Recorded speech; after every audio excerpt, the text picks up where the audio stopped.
Morning mga boys. Good morning guys. So ngayon maglilinis tayo ng likod ng bahay. Dito natin dito sa province namin, sa lugar namin. So papakita ko sa inyo kung gaano kakalat yung aming likod ng bahay. So habang nandito tayo, medyo matagal-tagal tayo rito, lilinisin natin tapos tataniman natin. Pakita ko sa inyo yung likod.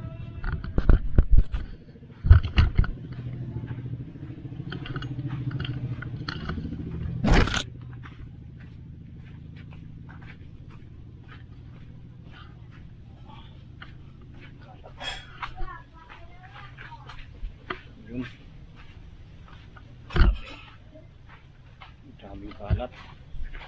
Kalat mga guys. Ayan o. Kita nyo ba yan? Oh. Kalat. May mga kamote. May pinya. Kalamansi. Dahil malunggay. So ang tatanggalin natin dito. Tapos ayusin natin ito. Ayan o. Tatanggalin natin itong mga ano. Hindi naman gabi yan. So ito. Ayan o. Ayan o. Ito kalamansi. So ayun. Linisin natin mga guys. Ito yung trabaho natin ngayon habang nandito tayo sa probinsya. Grabe o. Tinong kalat o. O. Kamyas pa. May kamyas. Ayun yung kamyas. Tatanggalin natin itong mga tubo na to. Yun yung ginamit ng ano eh. So doon tatanggalin muna natin yun, mga kalat ng mga sa tabing bahay. Ayun mga guys, tanggalin na natin.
Nagkunin ba ako dito?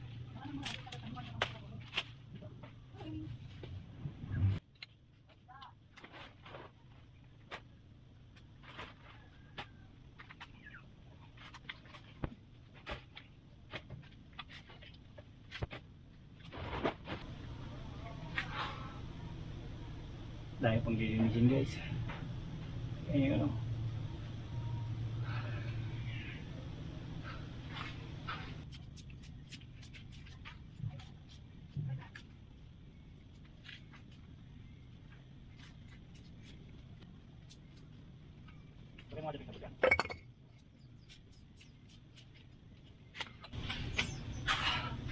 So ito guys, kaya lilinisan ito sa likod ng bahay para mataniman kasi sayang din naman ng ano ng espasyo ng lupa. Tataniman natin ng pechay, talok, tsaka okra. So yung mga talbos ng kamote tatanggalin na rin natin. Babaguhin na lang natin. Dami pang lilinisin. Grabe. Sayang kasi ng ano ng area, sayang ng lupa. At ikapakinabangan yung mga dapat na pakinabangan. Yung mga dapat ititira natin guys. Kapagod. Ganun talaga. So linisin natin. Dami pang lilinisin. No? Pero dito na simulan na natin. Malinis na. At konti na lang. Matataniman natin yan ng mga sili. Saka okra. So dito natin itatanim yung pechay. Doon ang pechay. Dito sa gitna at saka dito. Tapos okra sa tabing bakuran. Yan. Sas kung ano na pang pwede natin itanim. So itong mga talbos na yan, pabaguhin natin yan.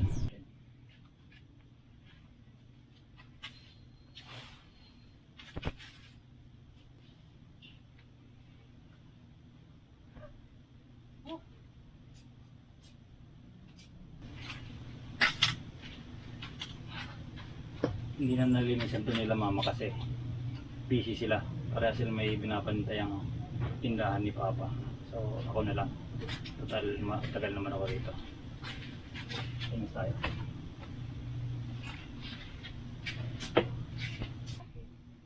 Malabo magkaroon ng laman yan. Okay. Wala yung laman yan. Pagka hindi pa yan kumunat. Wala yan. Inahikin niya na.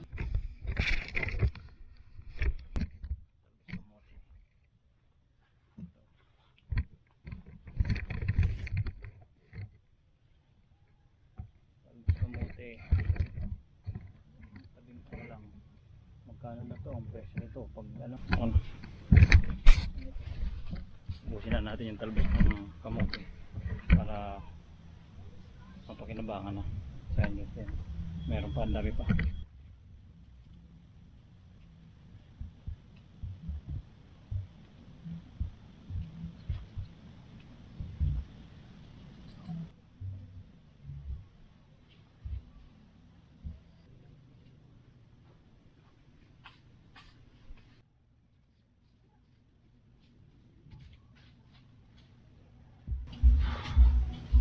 So ayun guys, pahinga muna tayo. Mamayang hapon na natin itong papatuloy ito kasi anong oras na? Mag-11 na, medyo mainit na rin. Pero okay nga yan kasi matagal-tagal din akong hindi nabilad. Sobrang tagal. Ito okay na yung sa gilid, yung tatanaman ng okra at saka talong. So dito yung pechay. Kailangan malinis natin na. So mamayang hapon lang siguro ako tatapusin to or bukas. So ayun. Grabe. Sobrang sukal na. Hindi na naasikaso nila mama. Saka nila papa kasi busy sila sa pagbantay ng tindahan. Ayun. Pero yung mga malunggay, mapapakinabangan pa natin yan. May mga bungang kalamansi. Tapos may mga kamyas. Sa talbos kamote, kinuha na natin yung talbos. So, ano na lang, papaguhin na lang natin siya. So yun lang, mamaya na natin magpapatuloy ito. Pahinga muna, grabe init.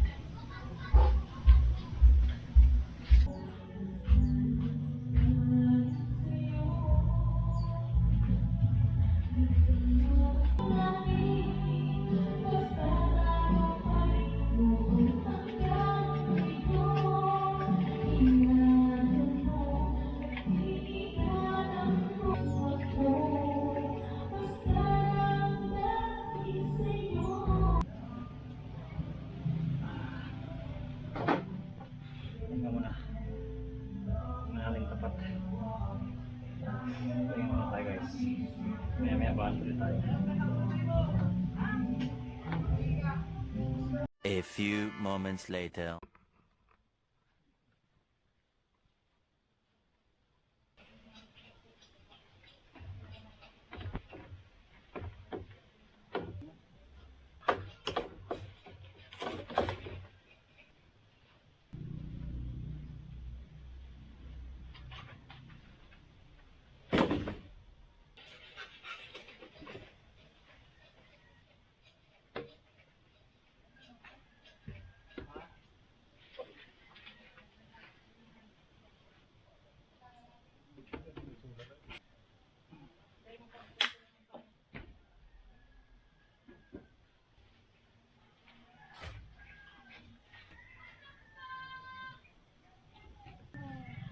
mga bala sa nga ning gatungan sa naligyo. Hindi sa nga ning buwelo. Pagpunta sa kita na bala, ang hindi ang awan mo siling tanan dyan. Opo ka. Masa dito tubig. Nawa. Ano? Ang tayo. Ubukan. Ano yung kasi matindi ng lupa?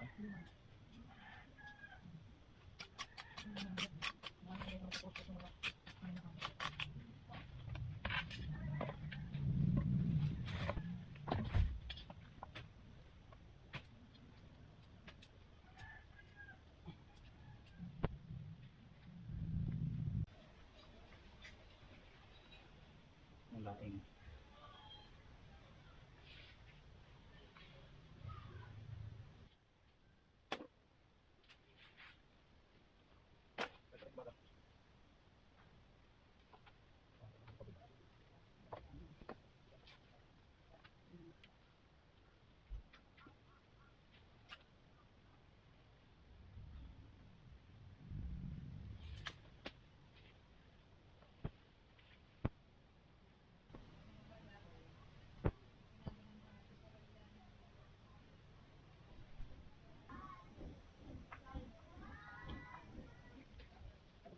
Ang mga pagdali ang mga awan mo. Pagdali ba?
Ayan na, malinis na. Yan, kahit pa paano guys, malinis na siya. So itong mga kahoy na to, galing yan doon. Nilagay ko rito para ibilad, para matuyo.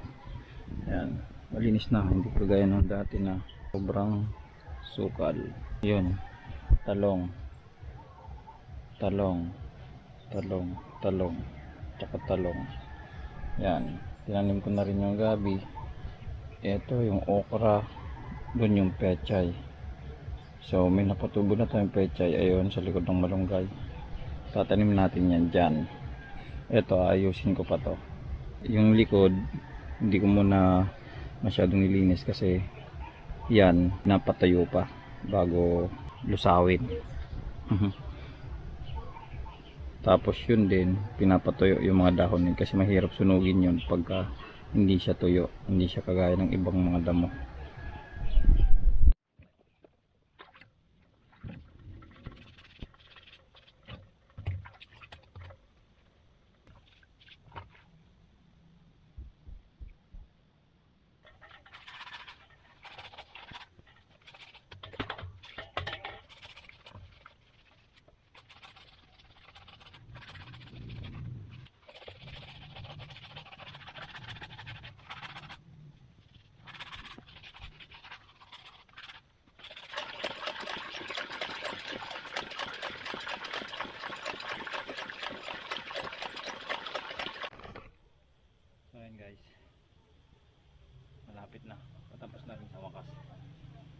grabe. Pagod din, simula kami ng 8 ng umaga. Ngayon hanggang tapos ngayon alas 4 na. So ito na lang natitira. Yan. Tapos hanggang dun. Yan. Kapagod din. Sobrang nakakapagod din. So pagka magpapatanggal pala kayo guys ng kung nagtatanggal kayo ng damo, ganito. Konti ano lang. Para maintindihan kayo. So, ganito yung pagtanggal ng damo guys. Kailangan bubungkalin yung ganyan para makasama yung ugat niya. Para matagal siya ulit tumubo. Yan. Yan. Yan. Kaya medyo may katagalan yung pagtanggal ng damo kasi kailangan pang iwag-wag yung ugat niya kasi yung mga nadadalang buhangin. Yan. Para matagal siyang tumubo ulit. So hindi agad siya tutubuan ng damo. Yan. Kasi pag ganun-ganun lang, wala. Mabilis tumubo yan. Kaya ganito ang style natin ng pagtatanggal ng damo. So alam natin yan kasi bata pa lang tayo. Alam na natin kung mga gawain ganito. Magpapahinga muna ako.